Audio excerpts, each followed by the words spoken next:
What's going on, everybody? RJ Ochoa here from SB Nation's bloggingtheboys.com. Hope all is well wherever you are. Hope you're happy, safe, healthy. Want to wish you a very happy Thursday. The third day it is, June the 12th, 2025. The U.S. Open is underway. We have less than a month to go until July, less than a month to go until July the 4th. July the 4th, 4th of July. It's weird.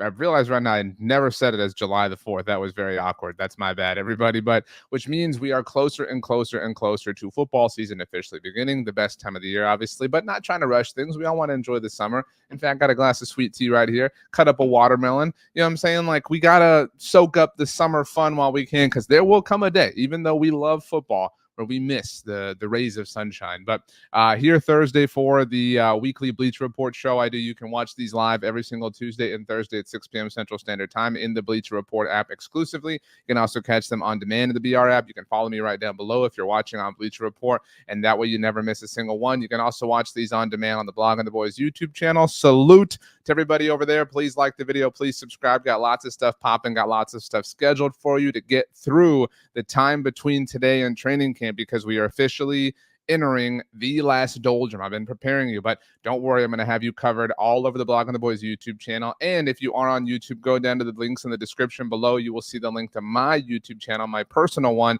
I've had a lot of golf content coming out lately. I'm using my personal YouTube channel for stuff like that, things that aren't Cowboys that I do. Do a lot of golf things as well for SB Nation. So I had an interview with Grant Hill, son of Calvin Hill. So there's a Cowboys connection there. Interviewed the great Annika Sorenstam. That'll be dropping on Monday. So lots of fun golf stuff coming your way and lots of other things. So go down and subscribe to my YouTube channel. But let's go ahead and get into it. This is kind of our now what, right? This is the we finished the meal and we're trying to wave down the waiter and come over to bring the check, please, so we can start heading home. Not quite the same thing, but it's that type of vibe, because the Dallas Cowboys concluded their mandatory minicamp on Thursday. No drama. We'll get to that in a moment. And that's it. This is it. This is the last time. This is break and go, and the last deep breath you take before it all starts for real. You get to training camp, obviously, the end of July. And from training camp on, as we all know, it's training camp, preseason, roster cutdowns, regular season beginning, hopefully the playoffs, Super Bowl, right? All that kind of stuff. So these are the last, 6 or so weeks without any daily football activity across the NFL as a whole, and certainly college football coming back. I mean, the best time of year is not quite around the corner, but it's, we're passing the exit signs, and it's 200 miles. Still a bit to go, but not an ungodly amount of time. That being said, the Cowboys did hold a mini camp, and I think it's worth mentioning that there was no drama. We somewhat kind of maybe anticipated that there would be. Now, I maintain that even though there wasn't any drama, it still is not cool that the Micah Parsons deal is not taken care of. My colleague here at Bleacher Report, Micah Parsons, I don't know why it's not done. I mean, we've been through this a million times. There's absolutely zero reason. There's no justification. There's absolutely nothing you can say to justify the Micah deal not being done, but I digress. That being said, Micah, kudos to him. And I hate to say kudos to him, because I don't believe there's a right or wrong way to do this. I don't mean good for Micah, obviously. I genuinely mean that. But I don't believe that TJ Watt is wrong. I don't believe that Trey Hendrickson is wrong. I think that players should be allowed to do whatever they feel is best for them in situations like this. So I don't mean to say good for Micah for showing up, as if I would have said, man, Micah, be a leader, if he had decided to stay away, because I think he's fully within his rights to do whatever he wants. But the fact that Micah chose to show up, kept things chill, kept things kumbaya for the Cowboys, Hakuna Matata, all that stuff. And that was great, because there have been some headlines around these other teams this week, things that you wouldn't want to kind of be hanging over you as you break for the final 6 weeks, like we mentioned. You think it feels good to be a Cincinnati Bengals fan? I mean, that's a tough situation. And then, I mean, you've got multiple situations right now going on with the Bengals, and even the Steelers, they've got the TJ Watt thing going on, and it depends, I guess, how people feel about the Aaron Rodgers thing. But my point is, this time last year, no debate. Nobody was down worse than us. We had it the absolute worst of every single NFL fan base. There's zero question about that relative to 2024. But I would venture to guess that we feel pretty good relative to a lot of teams. I think that we feel pretty good relative to a lot of fan bases. There are a lot of reasons for hope. There are a lot of reasons for optimism. There are a lot of reasons for excitement. And again, they cleared through the mandatory minicamp without any would-be drama, just with everybody feeling good about things. But what happened on the final day of the minicamp? Let's jump to the members of the local beat. Let's start with Joseph Hoyt. Joe is great. Everybody follow Joe on X. Joe J. Hoyt is how you do so. Cowboys had a walkthrough for their final minicamp practice. Again, this was on Thursday if you're catching this video later. Some notes. Micah Parsons worked in team drills for walkthrough. You and I did not chat about the Wednesday minicamp practice, but Micah Parsons, a la Des Bryant a decade ago, even though he was, Micah never used the term hold in or anything like that. But, if we're calling it what it was, he was there, he was present, so he couldn't be fined, but he was obviously being careful. But that couldn't, or that didn't, I should say, prohibit or inhibit Micah from putting on a helmet and getting involved. He's the kind of player you just love to root for. But back to Joe's point, Micah worked in team drills for walkthrough, which makes sense considering it's about install. So again, if you do believe, if you're getting intense about the fact that Micah had to be there, blah, blah, that's a good thing, right? He's there for the defensive install, working with Matt Eberflus, working with the rest of the defense, showing he's the leader. And we can, get deep into the weeds on that, how important that is, especially in a world where DeMarcus Lawrence is no longer on the team. I know DeMarcus Lawrence has fallen out of favor with a lot of people, but I stand by the point that DeMarcus Lawrence has been a leader, has been the leader, certainly for the defensive side of the ball for a decade now. I mean, it's been, he's been the only person that's kind of been the longest common denominator on this team on this side of the ball. And so with him gone, you do need that new voice, and having Micah there is important. Joe notes Trayvon Diggs worked in the rehab group with Britt Brown. Again, the fact that Trayvon Diggs was present and accounted for was a big deal as well.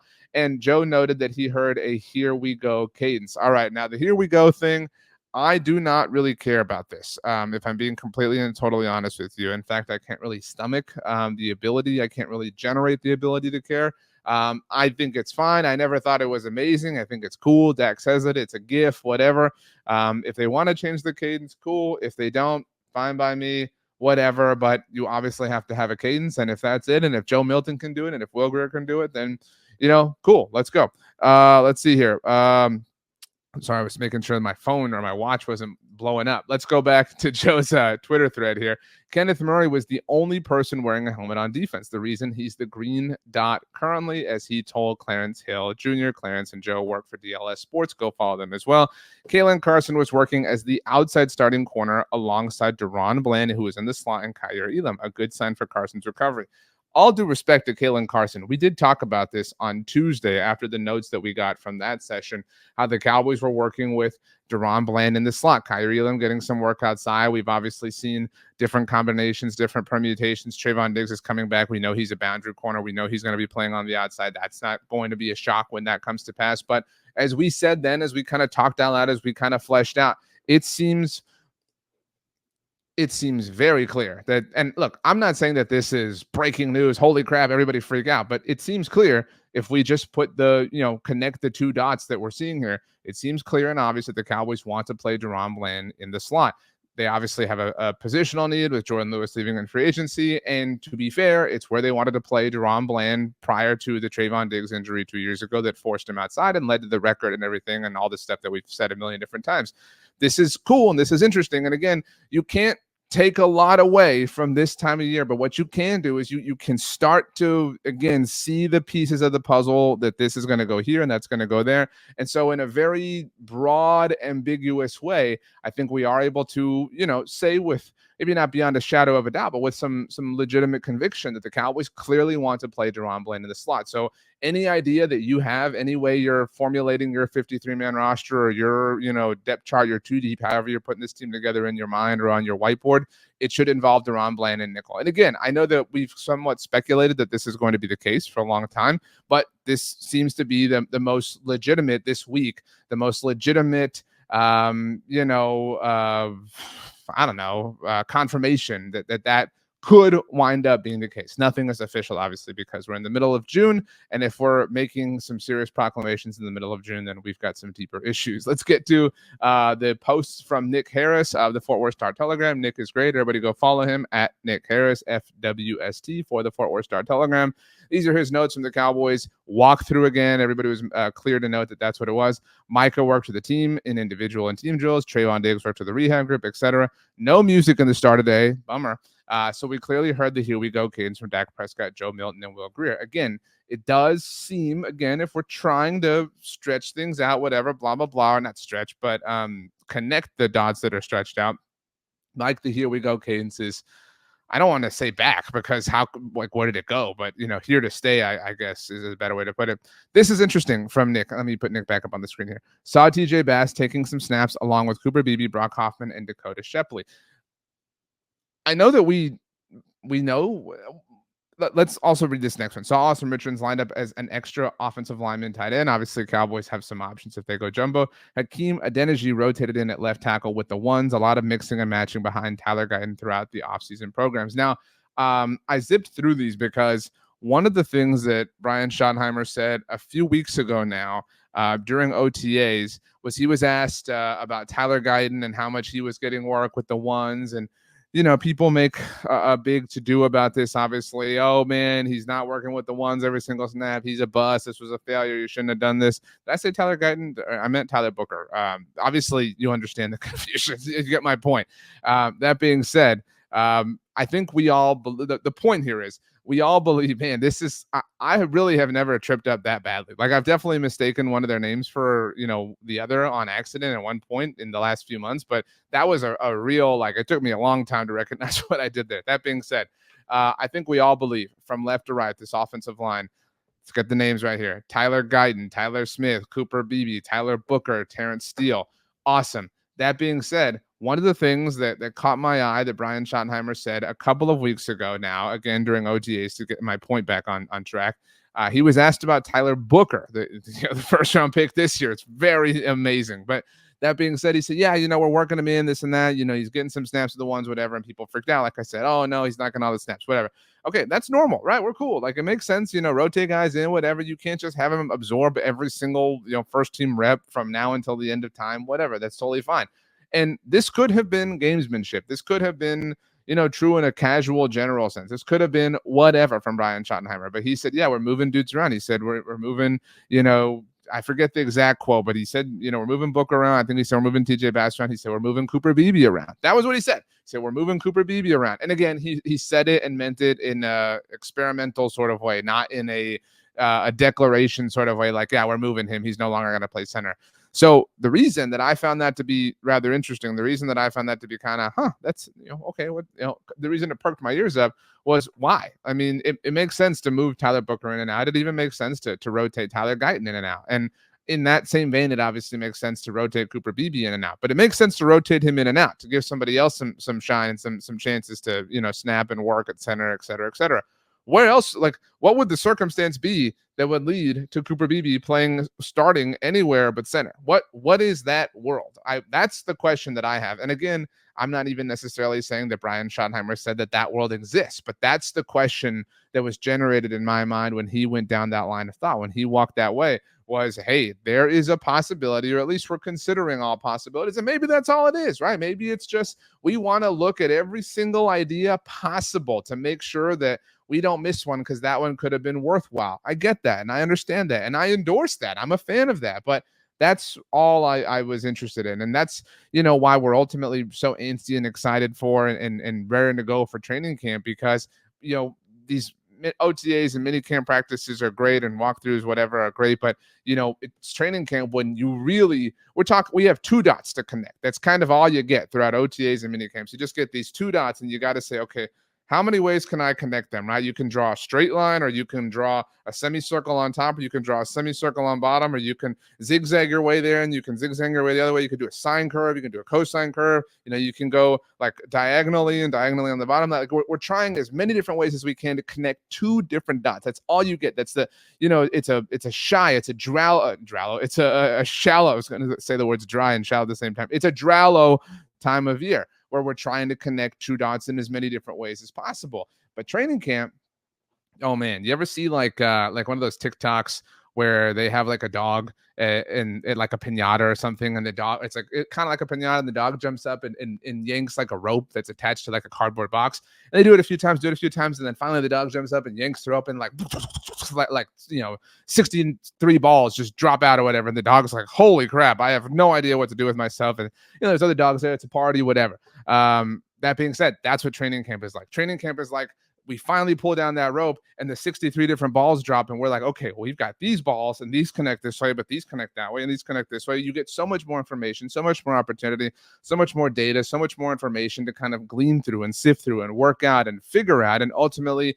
help you put the puzzle together as far as who this team is going to be, who's going to make the roster, who's on the outs, what are they going to look like, what are the strengths going to be, what are the weaknesses. So we have 2 balls. That's it. It's all we got. Maybe we have a third. Maybe. Like I'm willing to say that maybe we have a third, but ultimately I want 63. So right now we're 60 shy. And that's kind of where we stand from that perspective. But it is nice ultimately that everything went, hunky dory, right? I mean, I think that again, you look at the Bengals and they're kind of a, I hate to, throw stones from our glass house. Like that's kind of what it feels like to say that the Bengals need to get this thing in order.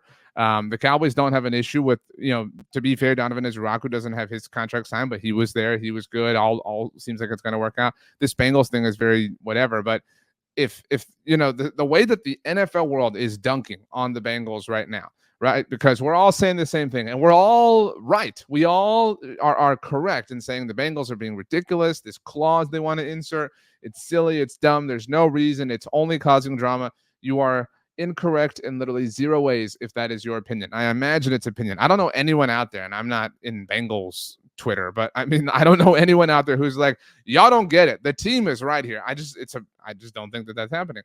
That being said, Micah Parsons, if you are one of the people who has said things silly like the Cowboys should trade Micah, or Micah's overrated, or Micah can't defend the run, or Micah this, or Micah's podcast, whatever, keep in mind how the NFL world is dunking on the Bengals right now, because the reason that the NFL world is not dunking on the Cowboys is because Micah showed up. And again, I don't mean to say good for him as if not showing up would have been not good. Micah's entitled and has been entitled to do what he wants. And Micah not only showed up to the mandatory minicamp, Micah showed up all of last year. I've said this for now over a year. Micah did not have to show up to this minicamp. You could have forced the issue if you wanted to. He did not show up to last year's minicamp if he didn't want to. He could have forced the issue the way CeeDee Lamb did. He did not have to show up to training camp. He could have forced the issue. He did not. He could have sat out into the regular season. We've seen other players do that. We've seen that happen, obviously, across the course of NFL history.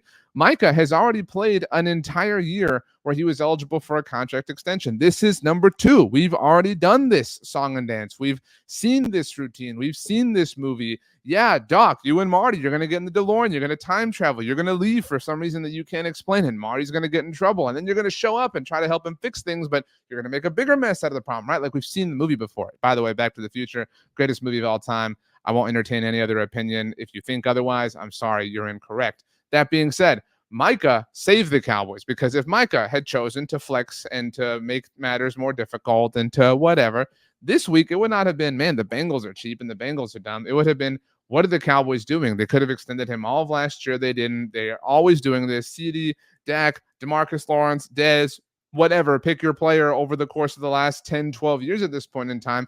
Micah, I don't want to say fell on a grenade. Like, let's not, get ridiculous about this. But Micah definitely did the team a solid by not pressing the issue at this point in time. And again, that's not to say that CeeDee Lamb was wrong for forcing the issue as best as he could at this time a year ago. So the way the whole NFL and its fandom and its following or talking about the Cincinnati Bengals, it would have easily been the Dallas Cowboys had Micah Parsons not showing up for the mandatory minicamp. Just remember that. Again, if you're one of those people who has an issue with the podcast or whatever the case may be, remember that he did the team this solid in that particular sense. So, right now, I mean, what is the problem? Like outside of the Micah deal, because I guarantee you we all agree, right? If I gave you a magic wand, if we went down to Ollivanders and you were like, this one has unicorn hair, and I said you can, wave it and you can do anything to put a finishing touch on this offseason for the team for the next 6 weeks before they go to training camp.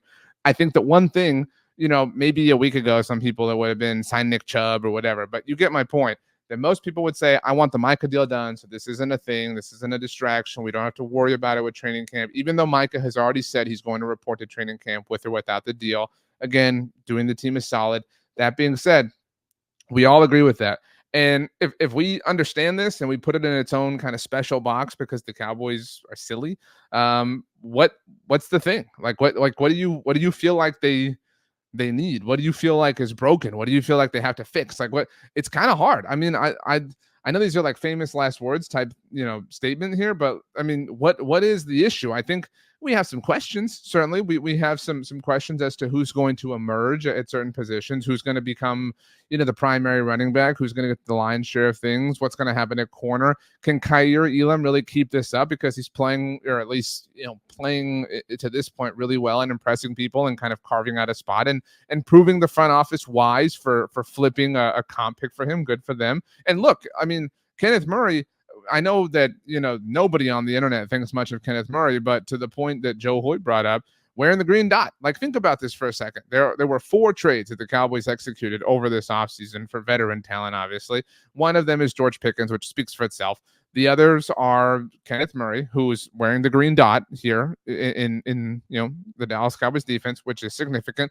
Kaiir Elam, who has, impressed people to this point, and who ultimately is probably going to be a very solid and legitimate point of depth if there is some level of vagueness or ambiguity surrounding Trayvon Diggs or DaRon Bland. And in fact, his presence, Kaiir's presence alone, allows for DaRon Bland to play in the slot where the Cowboys ultimately want him to. So those 3 trades right there, and we're assuming George Pickens is going to work out and produce and provide a positive return on investment, all this different stuff. I mean, right there, 3 of the 4 trades, have already kind of proven to be legitimate here, have proven to be worthwhile is maybe the best way to put this. And the other one was Joe Milton. And, we all hope, all respect to Joe, that he doesn't get a chance to prove that, right? We do not want to learn. We don't want the time to be there for Joe to have to really prove to the Cowboys that the trade was totally worth it. I mean, obviously we're not rooting for him to have to play because that would mean something happened to the quarterback. But in that respect, I know that we can sit here and lament and say they should have done this and they should have done that and they should have signed this player and they should have whatever. They shouldn't have let so-and-so walk and blah, blah.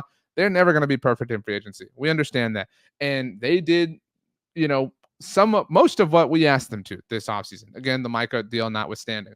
But they addressed positions of need. They raised the floor at a lot of different places and left themselves with options ahead of the NFL draft, which is why they were able to do some different things, which is why they were able to take Tyler Burker when he fell to them and they got sniped and couldn't draft Ted McMillan, which is why they were able to take Savon Ravel because they had the insurance of Kaiir Elam, right? These things allowed them flexibility to do what they wanted to do. And while they didn't walk away with a receiver, they said, okay, you know what? We'll pay that future tax and we'll get George Pickens here today. So to come back to the initial question of what more do they have to do? What more do you want? What's wrong with the team right now? Again, they have a contract situation with their best player, and that's a big deal. And, we talked about this on Tuesday that it seems inevitable that it's going to get done. So on that, level that, it's kind of like, why are you worried about it? And we're worried about it because we want it to be the best deal possible for the team.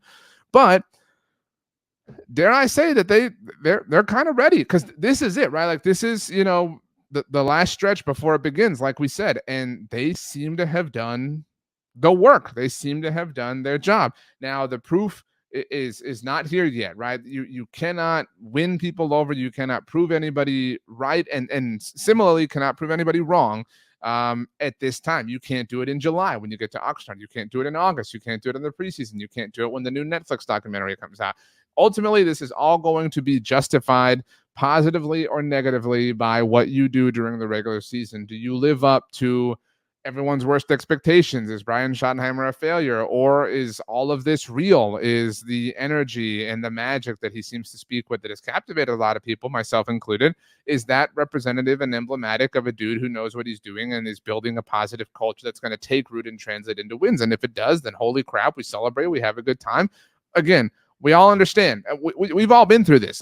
If you're a casual dropping in or you're a troll or a hater or whatever, and you're like, you guys are so silly. No, none of us think this way. None of us are, this isn't a bandwagon that anyone is jumping on. We're here because we're stuck here and we're trying to figure out the best way out together. But, back off if you're not here to, be constructive in that process. But ultimately, I mean, I feel happy. I mean, and I would even say I feel proud. I mean, I really am proud of them for doing a lot of the things that we asked them to do. Now, they could have done them out of annoyance, right? Like, it could have been a matter of like, fine, we'll sign Solomon Thomas, and fine, we'll trade for Kyrie Lem, and whatever. Fine, we didn't get Ted McMillan, so here we'll trade for George Pickens. Now, shut up already. Cool. I'm fine if that's the disposition behind the moves that they made. But it could have been a matter of, look, I don't know. None of us know. I don't know what you believe, though, about last year. I don't know if you believe they were tanking because they wanted to fire Mike McCarthy. I don't know if you believe that they're cash poor. I mean, we've thrown out all the theories a million different times. Whatever it is, they seem to have righted that wrong. And again, whether that is the ultimate answer to the issues and the questions that have surrounded this team for almost 3 decades, remains to be seen. But that being said, something happened, whether last year was intentional and a sabotage and a coup d'etat and all this, whatever. I don't know how it'd be a coup d'etat. They have all the power, the front office. But I mean, whatever had them going down one side of the fork in a road, or in the proverbial road, they turned around and said, okay, enough of left. Let's go right. Let's just, we'll try this, whether it was, again, annoyance or premeditation or just a simple change of mind, simple change of heart. Who knows? But, and the other thing that I would add on top of this, the kind of cherry on top of this, rosy little, everything's kind of going well for the Cowboys right now, take is the Micah deal needs to happen. Again, this is an understood qualifier. But that being said, that being understood, what is the biggest piece of drama that surrounded this team this offseason? Because last year was toxic, dude. I mean, last year was crazy. Last year was like, in a cartoon when like like Wile E. Coyote like kicks over the like box of fireworks, and it's like, I mean, it's just like nonstop, and it's like it happens in a moment where he's trying to be quiet, and it's hilarious, whatever. It was just like it was a cartoon level chaos and toxicity. What is that? What was even the lone firework this offseason? I mean, it definitely was the Stephen Jones all-in thing, the air quotes like that. I would offer, and I made this point before, but everything that happened prior to hiring Broughton Schottenheimer, was kicking over the box of fireworks, disaster, toxicity, whatever. And almost from the moment after the air quotes, because Stephen got dunked on, like nationally got dunked on. I mean, it wasn't just local people talking about this, whatever. I mean, he got eviscerated for this. From the moment, remember, it's a while in the rearview mirror at this point, but remember the NFL Combine, how Brian Schottenheimer kind of impressed us. Remember Jerry Jones canceled the bus, Jerry, court holding that he often has. I guess the only firework I would offer, as I kind of unpacked the offseason in my head, was Jerry saying he didn't know David Mulligat's name. That's kind of the one thing, but that all falls under the Micah extension thing, which is stupid, right? Like we acknowledge that this is silly that you're still at this point with Micah when this should have been done a long time ago. But that being said, they have not really stirred the pot this offseason. So it's been kind of nice. It's been kind of pleasant. I mean, that's why I think we're here at the middle of June and we're kind of antsy for training camp. This time last year, I do not want to speak for you, but I think if I could, that this time last year, like, whatever, dude. I mean, like, College World Series is on, NBA Finals, like Stanley Cup Finals. When training camp comes, it'll be fine. But like, I'm not itching for it. But right now, we're kind of itching. Right now, we're kind of into it. Right, we're kind of hungry and I would say starving for Dallas Cowboys content on a regular basis. And it's kind of nice having that back again, because the last time we felt this way, and again, not to speak for you, but if I may, was the week leading up to the wild card round game against the Green Bay Packers. That week, we were on cloud nine. We were puppy dog eyes, not puppy dog eyes. We were bright-eyed, like bushy tail, like, oh my gosh, I can't wait. This is so exciting. That loss happened, and everything after it last year, chaos, dysfunction, toxicity, etc. The drill. And they have finally, I mean, we are truly Andy Dufresne breaking out in the rain.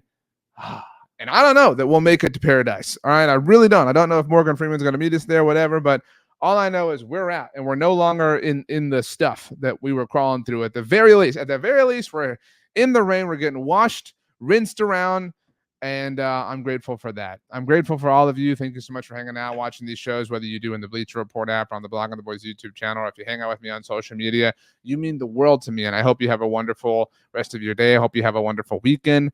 And to those of you who are fathers or father figures, or celebrating with your father, a very happy Father's Day from me to you. My dad is the reason that I'm a Dallas Cowboys fan. My dad's my best friend, and helped me fall in love with the team, and helped me realize I wanted to do this for a living. And so I owe everything to my dad. And so I want to wish him a very happy Father's Day. And I'm a dad myself. My son is 3 years old, and is the greatest thing that's ever happened to me. Him and his mother. I can't believe I'm so, God has blessed me abundantly. And I really just wake up every day with, my dream wife, my dream son, my dream family, my dream job. And I'm just eternally, grateful for the life that God has given me. And I hope that that same spirit of happiness and joy surrounds you and your family, however you're celebrating, if you're celebrating this weekend. Yeah, let's go ahead and let's get out of here. Thank you so much, everybody, for hanging out. And we will see you next time.